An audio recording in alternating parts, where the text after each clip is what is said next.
నాకు అత్యంత ఆప్తుడు, మంచి మిత్రుడు. నేనెంతో గౌరవించే, అభిమానించే మిత్రుడు. అతనే సజ్జల రామకృష్ణారెడ్డి గారు అలియాస్ సకల శాఖ మంత్రి గారు.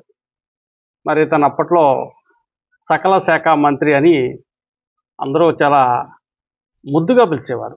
నేను కూడా అలాగే సకల శాఖ మంత్రి అని ముద్దుగా పిలుస్తాను. కానీ అతని మీద మరి బద్రీనాథ్ అనే ఒక వ్యక్తి పోలీస్ స్టేషన్లో కంప్లైంట్ చేశాడు. ఏమని చేశాడంటే, నాకు 40 ఎకరాల భూమి ఉంది. ఆ భూమిలో ఒక 8 ఎకరాల్లో మాత్రమే మైనింగ్కి అనుమతి ఉంది. కానీ ఇతను మొత్తం 40 ఎకరాల్లో కూడా మైనింగ్ తవ్వేసుకుని ఇష్టాసారంగా అమ్మేసుకున్నాడు. ఈ 5 సంవత్సరాలు కూడా ఇదే భోగోతం. కాబట్టి ఇతని మీద శాఖాపరమైన చర్యలు తీసుకోవాలని చెప్పేసి పోలీస్ స్టేషన్లో ఈ బద్రీనాథ్ అనే వ్యక్తి కంప్లైంట్ చేశాడు. కాకపోతే బద్రీనాథ్ గారు, మీరు కంప్లైంట్ చేయటం ఏంటండి మా ఫ్రెండ్ మీద? ఇతను మీ 40 ఎకరాలు ఏంటి? రాష్ట్రంలో అందరి పొలాలు ఇతనియే. ఇతను సకల శాఖ మంత్రి. ఇతను అందరి స్థలాలు ఇతనివే. ఎవరు ఏ సొంతం అనుకోవడానికి లేదు, అన్నీ ఇతనికే సొంతం. ఇతను ఏది చెప్తే అది. ఇతను ఏదైనా చేసుకుంటాడు. తవ్వేసుకుంటాడు, అమ్మేసుకుంటాడు, పొడిచేసుకుంటాడు, పారబోసుకుంటాడు, దొల్లేస్తాడు, ఏదైనా చేసేస్తాడు. మీరు కంప్లైంట్ ఎందుకు పెట్టాలి?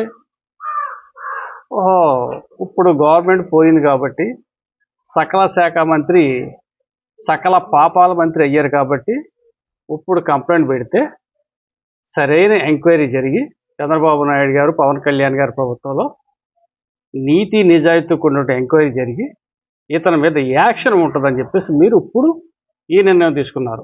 Okay, right. ఇతనితో పాటు మీరు కొంతమందిని కూడా పెట్టారు. మంత్రి కారుమూరి నాగేశ్వరరావు గారి అబ్బాయి, అలాగే మా ఫ్రెండు ఈ సకల పాపాల మంత్రి గారి అబ్బాయి భార్గవ్, అతని మీద కూడా పెట్టారు. Very good.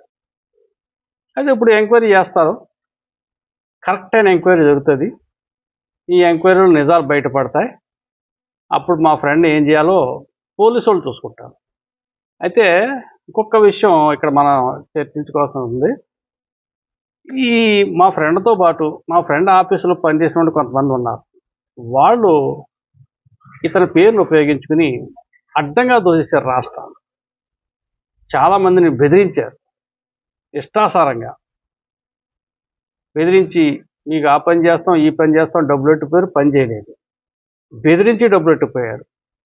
ఇలాగా ఎవరికి తోచినట్టు వాళ్ళు రకరకాల మార్గాల్లో డబ్బులు సంపాదించేసుకున్నారు ఆ ఆఫీసులో పనిచేసే స్టాఫ్. మరి వాళ్ళ మీద కూడా విచారణ చేయాలి పనిలో పనిగా. అవసరమైతే కంప్లైంట్ పెట్టొచ్చు. కొన్ని ఆధారాలు నా దగ్గర కూడా ఉన్నాయి. ఎవరైనా అడిగితే ఇద్దామని నేను సిద్ధంగా ఉన్నాను ఆ స్టాఫ్ కోసం. మా ఫ్రెండ్ కోసం నేను ఏం చెప్పనండో, అతను నాకు మంచి మిత్రుడు. ఏం చేతంటే, నేను ఈనాడులో జర్నలిస్ట్గా చేసినప్పుడు అతను సాక్షిలో జర్నలిస్టు. ఎంతైనా నాకు కొలీగు, నేను ఎంతో గౌరవం, నాకు ఆయన అంటే ఎంతో అభిమానం. సకల శాఖ మంత్రి గారు అంటే నాకు ఎంతో అభిమానం. ఎన్నోసార్లు ఆయన ఆఫీస్కి వెళ్ళి ఆయనతో ఫోటో తీసుకుని గన్నమేల నన్ను గెలిచేశారు. అదేంటా బాబు, నా తోటి విలేకరు అంటే అది ఒకప్పుడు, ఇప్పుడు ఆయన ముఖ్యమంత్రి కంటే మించిపోయిన హోదాలో ఉన్నాడు, నువ్వెవడో అని చెప్పేసి నన్ను మెడట్టు గెంటేశారు గన్నమేల.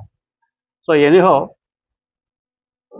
మరి ఎంత గెంటేసినా మరి అతని మీద ఉన్నటువంటి అభిమానం నాకు పోదు కాబట్టి చెప్తున్నాను.